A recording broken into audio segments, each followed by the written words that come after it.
Ano order mo, mami? Ramen?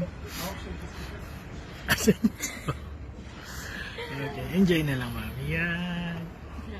Sarap, sarap. Bili tayong kanin. Joke lang. Smile.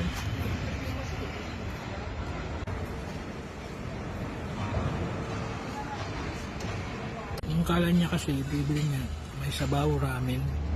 Ngayon, Nag-evaporate yung tanong naman kami ng tanong. So next time, hindi namin naiintindihan kasi yung salita.